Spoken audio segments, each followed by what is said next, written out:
നാടോടി വിഷൻ്റെ എല്ലാ മാന്യ പ്രേക്ഷകർക്കും അപകീർത്തി അവാർഡിലേക്ക് ഹൃദ്യമായ സ്വാഗതം. തങ്ങളുടെ കഴിവും പദവിയും അറിവും എല്ലാം പ്രയോജനപ്പെടുത്തി നാടിനും രാജ്യത്തിനും കീർത്തികൾ നേടുത്തുന്ന നിരവധി പേരുണ്ട്. എന്നാൽ ഇതൊക്കെ ഉപയോഗിച്ച് അപകീർത്തി നേടിയവരും ഈ നാട്ടിലുണ്ട്. അവർക്ക് വേണ്ടിയാണ് നാടോടി വിഷൻ ഇത്തരത്തിലുള്ള ഒരു അവാർഡ് ഏർപ്പെടുത്തിയിരിക്കുന്നത്. ഒരുപക്ഷെ ചാനലിൻ്റെ ചരിത്രത്തിൽ ആദ്യമായിട്ടായിരിക്കും ഇത്തരത്തിലുള്ള ഒരു അവാർഡ്. ഏവർക്കും നാടോടി വിഷൻ്റെ അപകീർത്തി മുദ്ര അവാർഡിലേക്ക് ഹൃദ്യമായ സ്വാഗതം. ഇനി നമുക്ക് ജഡ്ജിങ് പാനലിനെ ഒന്ന് പരിചയപ്പെടാം. വായി തോന്നിയത് കോതയ്ക്ക് പാട്ട് എന്ന രീതിയിൽ എന്തും വിളിച്ചു പറയുന്ന സാമൂഹ്യ പ്രവർത്തകനായ ഓടയിൽ ഉലഹന്നാൻ. നമസ്കാരം സാർ. നമസ്കാരം.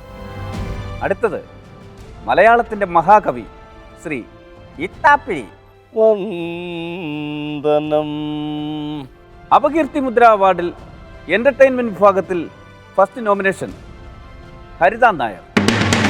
ഹരിത നായർ പ്രപഞ്ചത്തിലെ സൂര്യനെ പോലും വിറ്റ് കോടികൾ സമ്പാദിച്ച business magnate. WhatsApp, serial, cinema രംഗങ്ങളിൽ തന്റേതായ മികവ് പ്രകടിപ്പിച്ച കലാപ്രതിഭ. ഏത് കൊലകൊമ്പനെയും ചൂണ്ടുവിരലാൽ തളയ്ക്കുന്ന താന്ത്രിക ശ്രേഷ്ഠ. അപകീർത്തി മുദ്ര അവാർഡിലേക്ക് തെരഞ്ഞെടുക്കാൻ ഇതിൽ കൂടുതൽ എന്തു വേണം? സ്വാഗതം ചെയ്യാം ശ്രീമതി ഹരിത നായർ.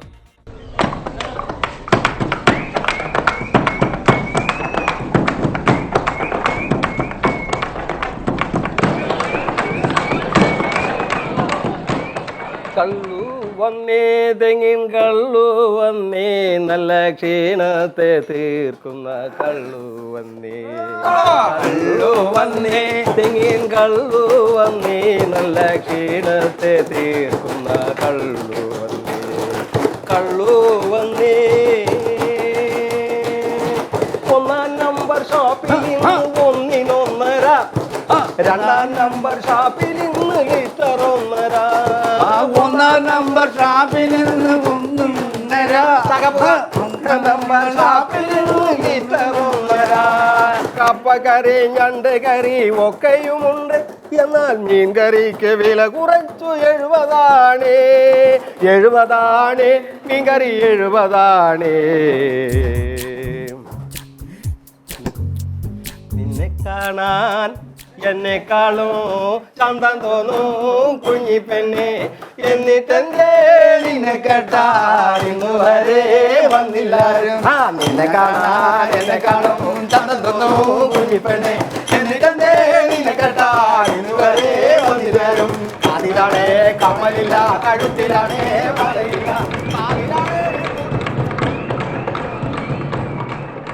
എന്നെ ഈ അപകീർത്തി മുദ്രയ്ക്ക് നോമിനേറ്റ് ചെയ്തതിൽ എനിക്ക് അതിയായ സന്തോഷമുണ്ട്. ശരിക്കും പറഞ്ഞാൽ ഈ നോമിനേഷൻ എനിക്ക് മാത്രം അവകാശപ്പെട്ടതാണ്. കാരണം എൻ്റെ കഴിഞ്ഞ സുവർണ കാലങ്ങളിൽ എന്നെ ഓർക്ക് ഉറക്കം കെട്ടവർ ഒരുപാട് പേരുണ്ട്. എൻ്റെ ഒരു കമൻറ്റിന് വേണ്ടി ഈ നാട്ടിലെ ചാനലുകാരും പത്രക്കാരും എല്ലാവരും എൻ്റെ പുറകെ തന്നെയായിരുന്നു. കുറേ പേരുടെ ലിസ്റ്റുകളും കുറേ തെളിവുകളുമായിട്ട് ഇപ്പം പൊട്ടിക്കും എന്ന് പറഞ്ഞ് കുറേ പേരെ ഭ്രാന്ത് പിടിച്ചില്ലേ? ആ തെളിവുകളും ലിസ്റ്റുകളൊക്കെ ഇപ്പോൾ എവിടെ? കഴിഞ്ഞ കാലങ്ങളിൽ ഞാൻ കുറേ ലിസ്റ്റുകളും തെളിവുകളും ഒക്കെ ആയി വന്നിരുന്നു. അന്നൊക്കെ എൻ്റെ പുറകിൽ നടക്കാൻ ആൾക്കാരും ഉണ്ടായിരുന്നു. ഇപ്പോൾ ആർക്കും അതിലൊന്നും വലിയ താല്പര്യമില്ല. ഷാപ്പിലെ പണികൾക്കിടയിലും ഞാൻ സമയം കണ്ടെത്തി പുതിയ ലിസ്റ്റുകൾ തയ്യാറാക്കിക്കൊണ്ടിരിക്കുകയാണ്. ഇതെല്ലാമായിട്ട് പുതിയ തെളിവുകളുമായിട്ട് ഞാൻ വീണ്ടും വരും നിങ്ങളുടെ മുന്നിലേക്ക്. മിസ്റ്റർ ഓടയിൽ, താങ്കൾ എങ്ങനെയാണ് ഈ ഹരിത നായരെ ഈ അവാർഡിലേക്ക് നോമിനേറ്റ് ചെയ്തത്? ഹരിചന്ദ്രൻ, പറയൂ. പോയ വർഷം ഏറ്റവും കൂടുതൽ നമ്മളെ എന്റർടൈൻമെന്റ് ചെയ്യിപ്പിച്ച ഒരു മഹത് വനിതയാണ് ഹരിത നായർ. തീർച്ചയായിട്ടും. വേൾഡ് ഹിസ്റ്ററിയിൽ പോലും നമ്മൾ കേൾക്കാത്ത 3 മഹത് വചനങ്ങളാണ് നമ്മൾ കഴിഞ്ഞ വർഷം നമുക്ക് പോയ വർഷം നമുക്ക് കേൾക്കാൻ സാധിച്ചത്. അതായത് വന്നോ, കിട്ടിയോ, മതിയോ എന്ന് പറയുന്ന 3 വാക്കുകൾ. എനിക്ക് തോന്നുന്നത് വന്നോ, കിട്ടിയോ, മതിയോ, ഇത്രയും യുവതലമുറ അല്ല ഓടയിൽ അതെന്താണ് മനസ്സിലായില്ല നമുക്ക്. അത് വന്നോ കിട്ടിയോ മതി. കാരണം യുവതലമുറ ഇത്രയും അധികം ആനന്ദ സാഗരത്തിൽ ആറാടിയ ഒരു സംഭവം ഇല്ലായിരുന്നു. അദ്ദേഹം ചോദിച്ചത് എന്താണെന്ന് വെച്ചാൽ ഈ കിട്ടിയോ എന്ന് ചോദിച്ചത് ഈ ക്ലിപ്പുകൾ കിട്ടിയോ വന്നോ അല്ല. അതെ ഇത്താപ്പരി അതൊക്കെ അവിടെ കിട്ടിയിട്ടുണ്ട് നേരത്തെ. പിന്നെ നമ്മളോട് ഒരു ചോദ്യം മാത്രം. അത് തന്നെ. അപ്പം എനിക്ക് ഓർക്കുമ്പോൾ അവരെ കുറിച്ച് ഓർക്കുമ്പോൾ, അവരുടെ ആ കഴിവിനെ കുറിച്ച് ഓർക്കുമ്പോൾ എനിക്ക് വരുന്ന ഒരു 3-4 വരി അത് എപ്പോഴോ എന്റെ മനസ്സിൽ കയറിയപ്പോൾ ഞാൻ കുത്തിക്കുറിച്ചിട്ടിരിക്കുന്ന കവിത 1-2 വരി പാടാം. ഹരിചന്ദ്രൻ അദ്ദേഹത്തിന്റെ കവിത കേൾക്കാമല്ലോ അല്ലേ? ഹരിചന്ദ്രൻ ബുദ്ധിമുട്ടില്ല. പേരിടാത്തൊരു പെൺകിടാവേ നിന്നെ പേരു ചൊല്ലി വിളിക്കേണ്ടു ഞാൻ. പേരിടാത്തൊരു പെൺകിടാവേ നിന്നെ പേരു ചൊല്ലി വിളിക്കേണ്ടു ഞാൻ. കാന്തിയില്ലാത്ത മുഖത്തു കാന്തിക്കായി ചായം പുരട്ടി രസിച്ചു. ആ കാന്തി കണ്ടവർ വട്ടം വളഞ്ഞു നിൻ സോളാറിൻ ചൂടു നുകരാൻ.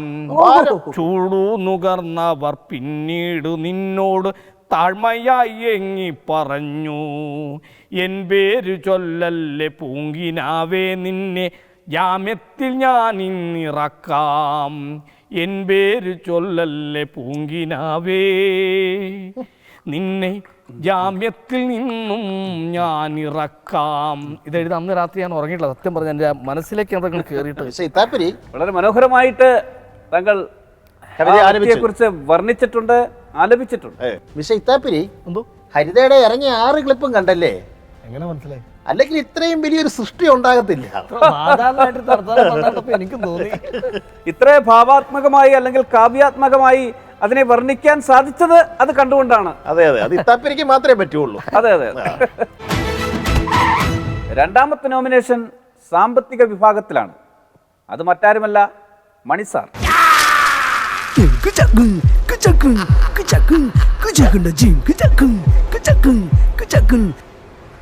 காசு பணம் கொட்டு மணி மணி, காசு பணம் கொட்டு மணி மணி, காசு பணம் கொட்டு மணி மணி, காசு பணம் கொட்டு மணி மணி. கொடை பிடிச்சி நைட்டுல பறக்க போறேன் ஹைட்டுல, தலை காலு பொரியல தலை கீழா நடக்கிறேன். காசு பணம் தொட்டு மணி மணி, காசு பணம் தொட்டு மணி மணി. മണി സാർ കേരള രാഷ്ട്രീയത്തെ ഇംഗ്ലീഷ് അക്ഷരമാല കൊണ്ട് വേർതിരിപ്പിച്ചവരിൽ മുൻനിരക്കാരൻ. കോഴയെന്ന് കേട്ടാൽ തിളയ്ക്കണം ചോര ഞരമ്പുകളിലെന്ന് ഉദ്ഘോഷിച്ച തത്വചിന്തകൻ. കേരളത്തിന്റെ വിശ്വസുന്ദരി എന്ന് സ്വയം വിശേഷിപ്പിച്ച വിശാല മനസ്സിനുടമ. അപകീർത്തി മുദ്ര അവാർഡിലേക്ക് സ്വാഗതം ചെയ്യാം ഈ മഹനീയ വ്യക്തിയെ.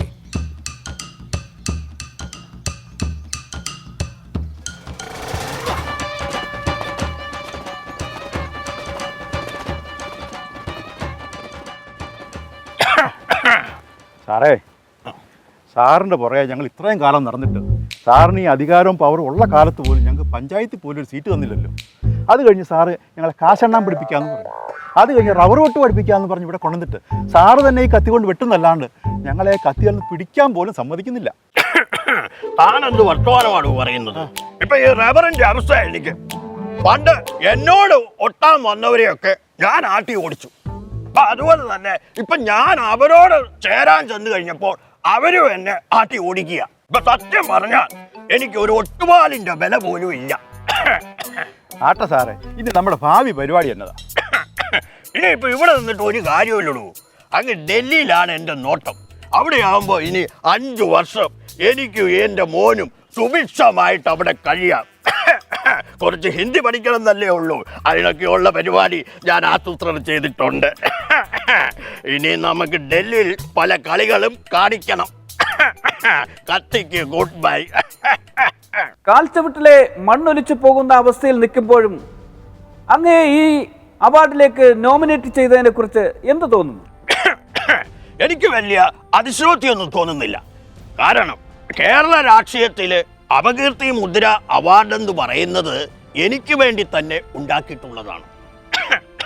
അതുപോലെ തന്നെ എന്നെ ഈ അവാർഡിന് നോമിനേറ്റ് ചെയ്തിട്ടുള്ള മുഴുവൻ മണ്ടന്മാരും അല്ല എല്ലാ മലയാളി പ്രേക്ഷകർക്കും എൻ്റെ ഹൃദയം നിറഞ്ഞ നന്ദിയും കടപ്പാടും ഞാൻ അറിയിച്ചു കൊള്ളുകയാണ്.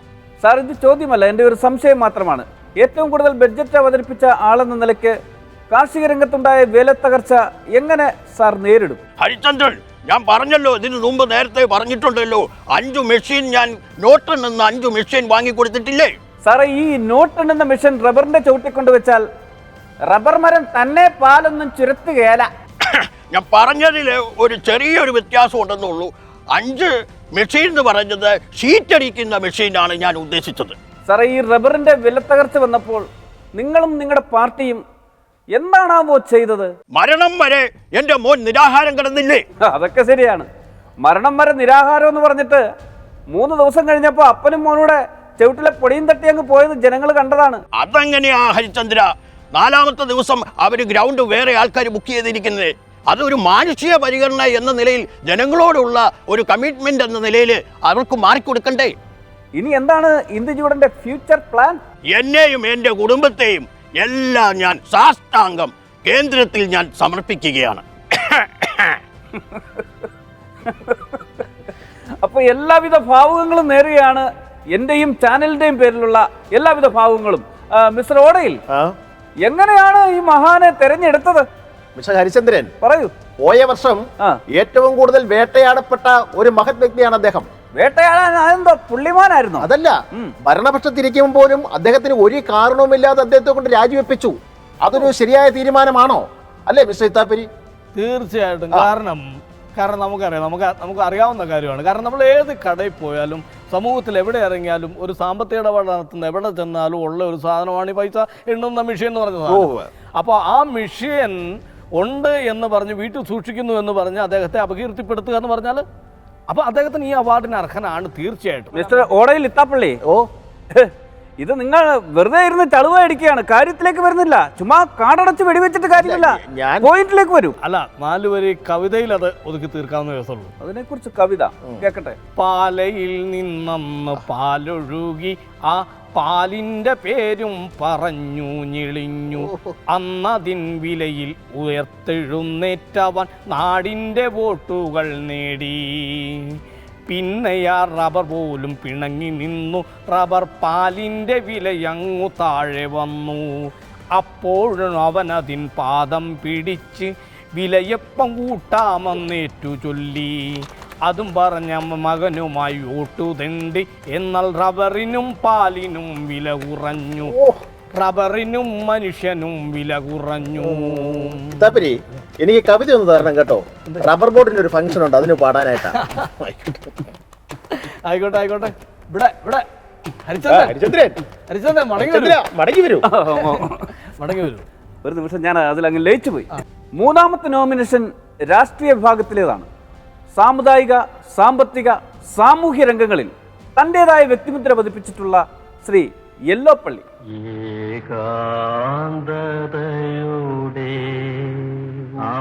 യെല്ലോപ്പള്ളി ആചാര്യനെ പോലും വെട്ടി സ്വന്തം മുഖം വെച്ച, സ്വന്തം കൂട്ടർക്കു വേണ്ടി പടപൊരുതിയ പടത്തലവൻ.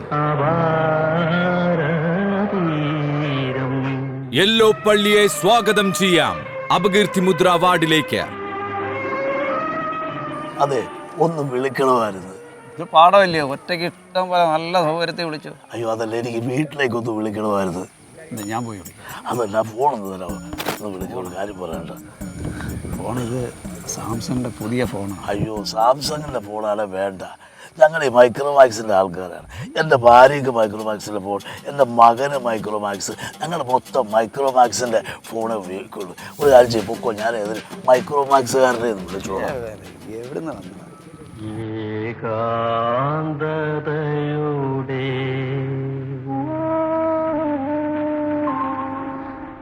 സാറിന് ഈ നോമിനേഷനെ കുറിച്ച് എന്താണ് പറയാനുള്ളത്? ഹരിചന്ദ്ര, നിങ്ങളുടെ ഈ ഒരു സംരംഭത്തിൽ എന്നെ കൂടി പങ്കെടുപ്പിച്ചതിൽ എനിക്ക് ഒരുപാട് സന്തോഷമുണ്ട്. സാർ, ഈ ഇലക്ഷൻ കഴിഞ്ഞ ഈ സാഹചര്യത്തിൽ താങ്കളുടെ പാർട്ടിയോടും താങ്കളോടും ജനങ്ങളുടെ സമീപനം എങ്ങനെയാണ്? കാസർഗോഡ് മുതൽ കന്യാകുമാരി വരെ ഒരു യാത്ര നടത്തി. ഈ യാത്ര നടത്തി കഴിഞ്ഞപ്പോൾ എന്തിനു പറയുന്നു, റോഡിൽ കാണുന്ന സിഗ്നലിന് വരെ എന്നോടും എൻ്റെ സമുദായത്തോടും വിമുഖതയാണ് കാണാൻ പറ്റുന്നത്. വളരെ നന്ദി സഹകരിച്ചാണ് യെല്ലോപ്പള്ളി സാർ. അപകീർത്തി മുദ്രയിൽ ഇനി 4ാമത്തെ നോമിനേഷനാണ്. നിയമമേഖലയിൽ നിന്നും പനി ബാലകൃഷ്ണൻ 21 പേജുള്ള ബ്ലാങ്ക് പേപ്പർ കൊണ്ട് കേരളത്തെ മുൾമുനയിൽ നിർത്തിയ മാന്ത്രികൻ.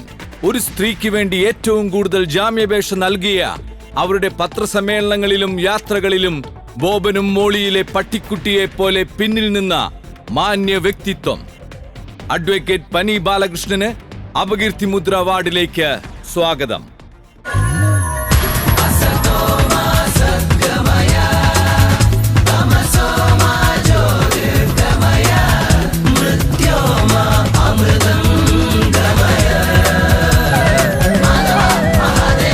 താങ്കളെ ഈ രംഗത്തേക്ക് കൈപിടിച്ചു കൊണ്ടുവന്നത് താങ്കളുടെ എല്ലാമായ ഹരിത നായരായിരുന്നില്ലേ?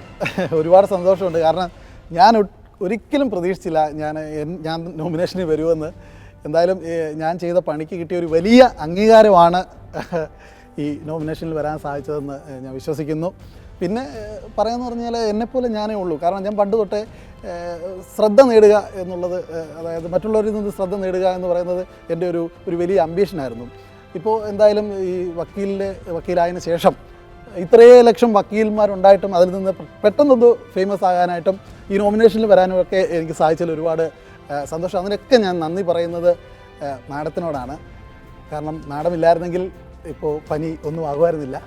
വിത്തൗട്ട് മാഡം പനി ഈസ് നത്തിങ്. താങ്കളെ കുറേ നാളായിട്ട് കാണാറേ ഇല്ല. വല്ല ഒളി സങ്കേതത്തിലുമായിരുന്നോ? അയ്യോ, ഞാൻ രഹസ്യ സങ്കേതത്തിലൊന്നും അല്ല. ഞാൻ ശരിക്കും എൻ്റെ ഈ തല ഒന്ന് മാറ്റിപ്പിടിച്ചതാണ്. കാരണം ഞാൻ ഈ ഗൗണിട്ട കാലം തൊട്ട് ഞാൻ വാദിച്ച കേസുകളെല്ലാം ലോക പരാജയമായിരുന്നു.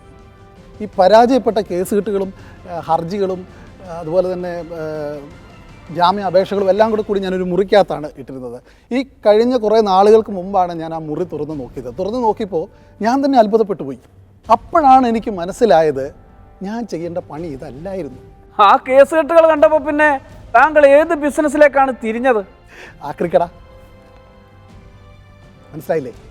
നമ്മൾ ഈ കേസ് കെട്ടുകളിലെ വേസ്റ്റ് എല്ലാം കൂടി നമ്മൾ ഇങ്ങനെ വെച്ചിട്ട് അത് ആക്രിക്ക് കൊടുക്കാനാണ് ഇപ്പോൾ തീരുമാനിച്ചിരിക്കുന്നത്. ശരിക്കും പറഞ്ഞാൽ നമ്മൾ ആക്രി സാധനങ്ങൾ വേസ്റ്റ് എല്ലാം കൊടുക്കുന്നു, കാശ് വാങ്ങിക്കുന്നു, ഇപ്പോൾ സുഖമായിട്ട് ജീവിക്കുന്നു. ശരിക്കും പറഞ്ഞാൽ കഞ്ഞി കുടിച്ചു പോണത് ഇപ്പോൾ ഈ വേസ്റ്റ് വിറ്റിട്ടാണ്. അടുത്തത് 5ാമത്തെ നോമിനേഷനാണ്. സ്വയം തൊഴിൽ വിഭാഗത്തിൽ നിന്നും ശ്രീ ബൈജു രമേശ്. ബൈജു രമേശ് കോഴ കൊടുക്കലും കുടുക്കലും വിനോദമാക്കിയ അതുല്യ പ്രതിഭ. കഴിഞ്ഞ കാലമത്രയും മലയാളി മദ്യപാനികൾക്ക് ജീവജലം പകർന്നു നൽകിയ മഹാമനസ്കൻ. കേരളത്തിലെ ബാർ മുതലാളിമാരുടെ കൺകണ്ട ദൈവം. സ്വാഗതം ചെയ്യാം ശ്രീ ബൈജു രമേശിനെ അപകീർത്തി മുദ്ര അവാർഡിലേക്ക്.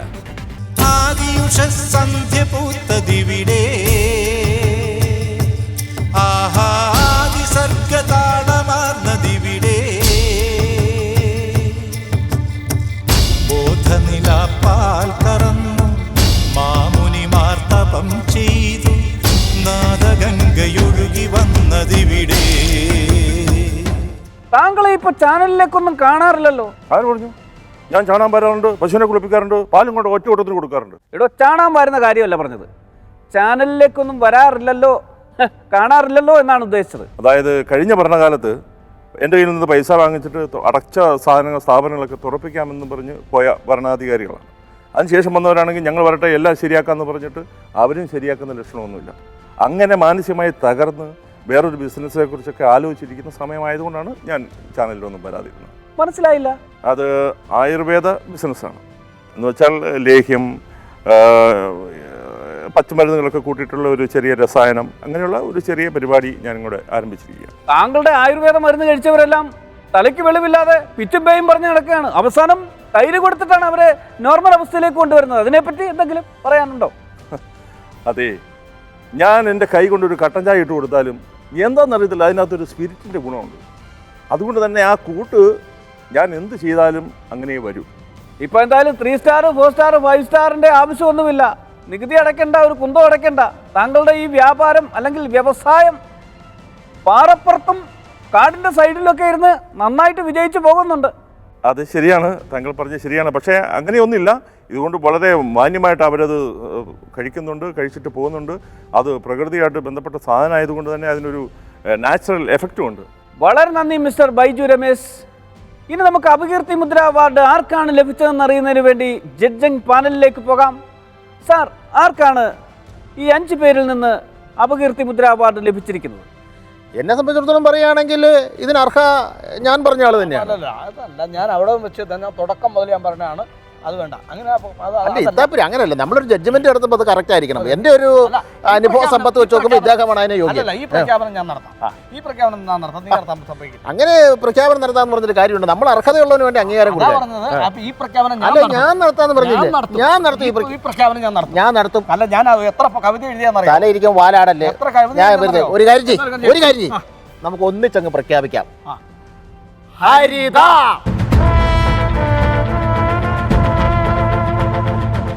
കൺഗ്രാറ്റുലേഷൻ മിസ്സസ് ഹരിത നായർ. ഈ അപകീർത്തി മുദ്ര അവാർഡ് വിന്നറായതിൽ എന്ത് തോന്നുന്നു? Thank you. അവാർഡ് തന്നതിലൊക്കെ വളരെ സന്തോഷമുണ്ട്. പക്ഷേ ഇങ്ങനെ ഒരു അവാർഡ് തന്ന് എന്നെ ഇരുത്താമെന്നൊന്നും ആരും വിചാരിക്കണ്ട. എൻ്റെ ശരീരത്തിൽ ചോരയും നീരും എൻ്റെ സാരിയുടെ എണ്ണം തീരുന്നത് വരെ പുതിയ തെളിവുകളും ലിസ്റ്റുകളും ഒക്കെ ആയിട്ട് ഞാൻ നിങ്ങളുടെ മുന്നിൽ വന്നുകൊണ്ടേയിരിക്കും. നിങ്ങൾ മടങ്ങി വരുമ്പോൾ ഈ സമൂഹത്തിൽ ആരൊക്കെ ചുരുണ്ടുകൂടും എന്ന് നമുക്ക് കാത്തിരുന്ന് കാണാം. Good night.